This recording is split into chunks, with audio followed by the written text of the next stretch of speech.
If you're interested in home design, you've probably stumbled across Studio McGee. They have a design studio, their own Netflix show, and a class on Masterclass, a celebrity-only educational platform. Well, a lot of people will be hesitant to sit through 3 hours of content and pay an annual subscription fee in order to access this course. So I watched the course and extracted the best design tips for decorating your homes that you can use without making that money and time commitment. So the next 15 to 20 minutes, I'll cover the key takeaways and I'll also share the pros and cons of this design course so you can make a decision whether you want to go ahead and subscribe to Masterclass. The first piece of advice is to start by gathering inspiration for your mood board. Creating a mood board is a wonderfully artistic process, and it all begins with exploring a variety of sources that speak to you. Things like travel photos, which recall the emotions and memories from your journeys. These images can help shape the atmosphere you want to bring into your space. You can also look at moody artworks, and by picking a piece of art that captures the mood you're aiming for, the colors, textures, and themes can help set the tone for your overall design. You can also look at landscape images, let nature guide you to inspire your color palette, as well as the materials and textures you might want to incorporate from nature. And you can also look at physical objects. Your favorite objects can spark ideas and add a personal touch to your mood board. And once you've gathered a wide range of inspirations, it's time to refine your vision. The next tip is to speak with pictures because visual communication matters. Use images to show your preferences and ideas. Words can be interpreted in different ways, but pictures clearly convey your vision, ensuring everyone involved in the design process understands exactly what you want. Shea recommends dividing your overall budget into 4 main categories: finishes, furniture, lighting, and accents. And here is a rough breakdown of how to allocate your spending. You should set aside 40% for finishes, 35% for furniture, 15% for accents, and 10% for lighting. The next tip is that you should plan your timeline carefully, taking into account lead times and installation for each category. This is crucial for managing your project efficiently and avoiding costly mistakes. Remember, sometimes waiting for the perfect centerpieces like big sofa or bed is worth it. The next tip is about mixing different wood tones in your home. So when you're incorporating wood in your space, you have 2 main options: either match the tones closely so it looks cohesive together, or to choose contrasting tones to add visual interest. This way, your design feels intentional or not random. When you have wood tones that are kind of closely related but quite different, it might start to look a little bit accidental, so this is something you should avoid. For timeless choices, it's much better to stick to wood finishes that avoid strong reds, oranges, and greys, so everything looks a little bit more classic and will not be dated in a decade or so. When you're selecting your paint colors, you should always test paint swatches against different surfaces in your room. So start by painting a small section of the wall to see how the color changes with different lighting conditions throughout the day. This will help prevent surprises and ensures you're satisfied with the final result. She also says that you should avoid accent walls because it can make a room feel quite dated quite quickly. Instead, try to use the same color across all the walls for a more unified and modern look. You should figure out what your personal preferences are, what colors and finishes you genuinely enjoy, and these personal preferences should guide your choices to end up creating a space you love. Maybe you're someone who really dislikes a color blue for whatever reason. If this is the case, don't go around painting your rooms blue because even if it's trendy, you will not like it. Again, it's so important to know that the light conditions changes in your home throughout the day, and this can affect how colors appear. For example, if you paint a room yellow but you have a lot of blue light that comes in through the room, it might end up looking more green than you expect. So always paint a patch of your wall first and check out how it looks in the morning, afternoon, and evening light. Paint several samples on the wall to compare options before making your final decision. When selecting fabrics, start by building confidence with your choices. Collect a variety of fabric and color swatches so that you can see and feel the materials before making any decisions. This hands-on approach will guide you towards making better decisions and selections, and in turn you'll feel a lot more confident with what you pick in the end. Next, start with multicolored fabrics. They are great starting points for creating color palette because these fabrics inherently show you what colors already work well together, which reduces the guesswork you have to do in order to create a cohesive color palette for your room. To add depth to your design, consider incorporating fabrics with more contrast, especially with deeper colors. This approach will make your space feel richer, more dynamic, adding layers of visual interest into your space. You can also draw inspiration from your wardrobe to understand your style. The colors and patterns you already love can be translated beautifully into your home, ensuring that your space feels authentic and true to your personal taste. For larger furniture pieces, trend-proof your design by sticking to neutral colors.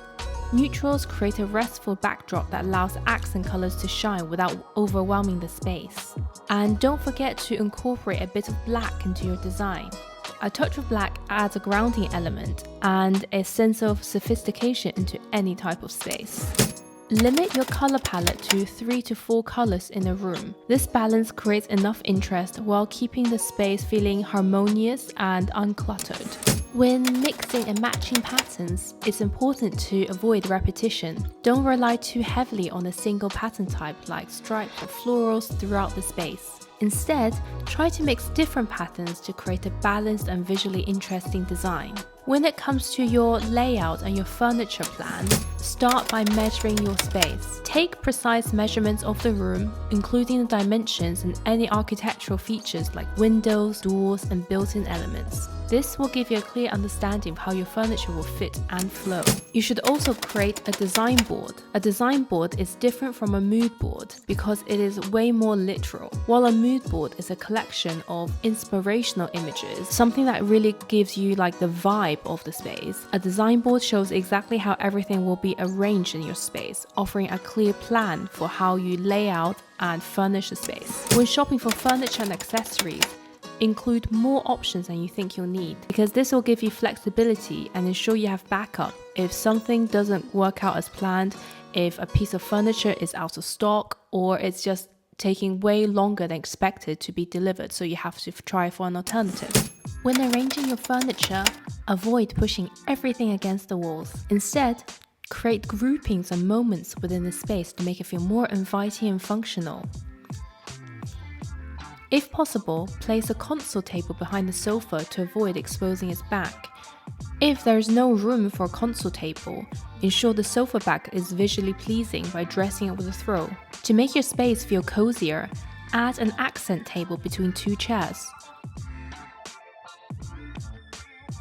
Also, use multiple lighting sources like floor lamps and table lamps to create balanced and warm lighting throughout the room. It's inevitable that some of us live with small spaces, and in small spaces, layering is essential. So incorporate various textures, patterns, and heights to add depth and interest without overcrowding the room. Always measure your furniture pieces to ensure they fit within your space, and consider taping out the floor plan beforehand to visualize the layout more accurately. To create a well-balanced and scaled space, start by ensuring your rug has enough overhang on either side to anchor the furniture. If the rug is too small, consider layering it with a larger one underneath. When pairing chairs, avoid leaving a single chair by itself because it can feel quite isolated. Pair it with a small table or another chair to create a more cohesive arrangement. For ease of movement, ensure clear pathways are in place. Leave around 18 to 24 inches between the sofa and the surrounding objects, and allow 3 to 4 feet for main thoroughfares. When placing a coffee table, keep it 15 to 18 inches away from the sofa for comfort. When it comes to placing your artwork, ensure it's at least 2/3 the width of anything that's below it, like a fireplace or a shelf. With rug placement, aim to have the front 2 legs or all of the legs of your furniture on the rug. This makes it feel a little bit more intentional, cohesive, and less like the rug is a little bit too small. If the space is tight but you still want more seating, use ottomans instead of extra chairs because they're quite versatile and they can be easily moved around when needed. Introduce curves into a room that's dominated by straight lines. Rounded tables, curved chairs, or curvy accessories will soften the whole space and make it feel a little bit more dynamic. When arranging furniture, The importance of alignment cannot be overstated. Keep your pieces aligned for a cohesive, balanced look. Avoid buying matching sets of furniture because this can feel a little bit too boring. Instead, aim for pieces with some contrast, which adds interest while keeping the design unified. When it comes to accent tables next to the chairs, consider the height of them. They should be around the same height as the arm of an armchair. If you're pairing armchairs, adding an accent table between them is not always necessary, but in larger spaces, it can be a helpful addition. However, a solo armchair should always be paired with an accent table to avoid it looking isolated and lonely. When pairing furniture like two sofas, it's absolutely fine to have non-identical legs. One sofa can have visible legs while the other sits closest to the floor. This creates visual contrast and interest without disrupting the harmony of the room. When you're creating an office nook in your living space and you want to furnish the table behind the sofa, you can consider a slim profile desk. This can be a very sleek and chic alternative to a console table. In a dedicated office, choose an ergonomic office chair for long-term comfort. And if the workstation is somehow in the living room, then you can opt for a dining table chair instead of an ergonomic one because it will just blend much better with the furniture. Pay attention to the height of your mattress when you're choosing a nightstand. The nightstand should be about the same height as the mattress or slightly taller to ensure ease of access. When you map out a floor plan for your bedroom, keep the main focus, which is the bed, as the room's focal point. Arrange other furniture and decor around it to make it feel harmonious and functional. When it comes to lighting in your room, try to incorporate 3 different types of lights. This way, you can layer your lighting to make it feel more designed and cozy at night. The first is overhead light, which provides general illumination for the entire space. The second are table and floor lamps, which adds focus lighting for specific areas like reading corners or workspaces. The third are wall lamps, which offers accent lighting that can highlight features and add depth to your room. Ensure an even distribution of light is spread throughout the room. Mix lighting styles and vary the heights of your light sources for some interesting dynamic look. Don't rely on having lamps at one height like table lamps. Try to mix it up a bit. The more symmetrical your lighting arrangement, the more traditional the room will feel. For a more contemporary or eclectic look, consider asymmetrical lighting arrangements. When it comes to layering window treatments, one of Shea's favorite looks is combining Roman blinds and drapes together. This creates depth and layers and makes it look a little bit more designed in the space. Hanging drapes, you should consider both the height and the length of your drapes. The drapes should either kiss the ground or puddle slightly. This makes everything look a lot more polished. The drapes should never ever hover just above the ground, as this looks a little bit unfinished and awkward. When positioning the curtain rod, avoid placing it directly above the window frame. Instead, install it higher to give the illusion of taller ceilings and make the space feel more grand and open. When choosing your artwork, you can start by testing it out in its position before committing to it. Before settling on a location and start hammering it onto the walls, just lean the artwork in place and see whether it enhances the space and whether you like how it looks in that. Use the 2/3 rule when you're choosing your artwork, which means that the piece should be around 2/3 the width of the surface below it, such as a dresser, a console, or a mantelpiece. For smaller pieces of art, consider pairing them together to create what Shea calls a moment. You can use artwork grids or frames that space 2 to 3 inches apart. This works particularly well with sets of 3 over a bed. When grouping different types of art, try to mix photographs, abstract pieces, and sketches to add variety and texture. Incorporating your kids' artwork can also be really sweet and personal, and you can frame them in hallways or display them on pinboards in their bedrooms. One of the biggest mistakes is placing artwork too far apart, so always leave about 2 to 3 inches between every single piece. Even the simplest sketches can become very interesting focal points with the right framing, so make sure you invest in good framing to elevate your artwork. When hanging artwork above surfaces like mantles or consoles, position it 6 to 9 inches above the surface. For a more intimate and cozy feel in the bedrooms, hang artwork slightly lower, about 4 to 8 inches above the surface. If you're hanging artwork on an empty wall, aim for eye level placement, with the center of the piece roughly 60 inches above the door, so it's well positioned and easy to view. When you're styling your shelves, start by using anchor items such as the largest pieces. They will serve as the foundation for your display. For added interest, you can stagger coffee table books across the shelf. This creates a varied and dynamic look. This adds interest and variation to the display. On the bottom shelf, you can think about placing baskets. They not only look great, but also provide practical storage for items that might not look so nice when they are sprawled out and about. Avoid over-grouping. You don't need to create groupings on every shelf. You don't need to fill every space. Allow some areas to breathe to avoid a cluttered look. A common mistake is placing too many picture frames on your shelf. Try to limit to no more than 2 picture frames per shelf display to maintain a clean and organized appearance. When accessorizing, think about how the pieces connect to each other through color, texture, and material. And always refer back to your mood board to ensure the decor fits the style and mood of your original space. Shea recommends against overcrowding your shelves with a lot of picture frames. Instead, place a couple on your shelves, one on a nightstand and one on a dresser, so you have your personal touch without it looking too cluttered. Don't forget about vases. A vase looks beautiful alone or with flowers. A standalone vase can be just as impactful as one filled with flowers. Choose a vase that adds style even without fresh flowers, so on days where you don't have fresh blooms to fill them in, they're still beautiful to look at. Your coffee table is not just a surface to place your coffee and teas. You can decorate it with a mixture of shapes and objects. When you're arranging items, odd pairings tend to work better than even pairings. Somehow, when they're in a groups of 3 or 5 or, odd numbers, they tend to just look a little bit more interesting, whereas even pairings can feel a little bit flat. When you're arranging your pillows, start by placing solid colored pillows at the back. These provide a simple backdrop and can anchor the more decorative pieces that's in front.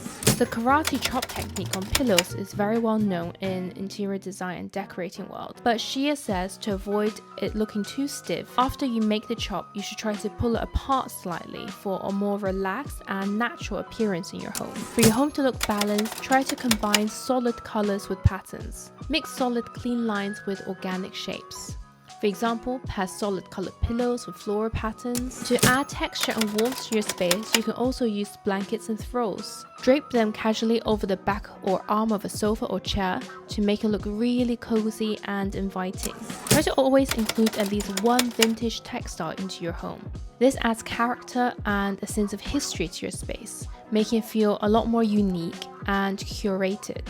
Now that we've gone through all the design tips, here is my review of the course. Let's start with the good. The course guides you through the planning process of a project. It addresses the common mistakes of randomly buying items and filling a space without a plan. She also discusses creating a mood board and planning the furniture layout. Although the approach is quite basic and not very technical, it's enough for most people who just want a way to furnish their homes and figure out what color scheme to go for. Another good thing is that the course is really accessible and easy to understand. Like I said, it doesn't get super technical, but it's very, very beautiful and simply explained, so literally anyone can follow her advice. I feel like this course is really good because unlike Kelly Worcest's course, which is, I think, so much more abstract, she actually gives you some decorating rules with dimensions and rules of thumb that everyone can use, like how to hang your curtains, how high the artwork should be, and how to style surfaces and pictures and books and shelves. Of course, without saying, the course is really nicely produced, good sound quality, and everything is set up to make it look really professional and easily digestible. There are also practical exercises after each section to help you implement the strategies you've learned, such as creating a mood board, and then you can share it online with other people and also look at how other people have done this exercise. So now let's talk about some things which are not so good about this course. First, I think the course lacks some in-depth explanation for why some things work and some things don't, and why you need to do things a certain way. For example, she tells us how many pillows are nice to have have on the sofa, but she doesn't explain why. Why do we need to have like 2 pillows in the corner and not 12? Why have pillows at all? She also talks about how we could have console tables behind the sofa. Doesn't explain why, but I do in my other video, so be sure to check it out later. Sometimes the course also kind of feels like a guide on how to shop for your home. It focuses mostly on the aesthetics of furniture and decor rather than the underlying principles of design.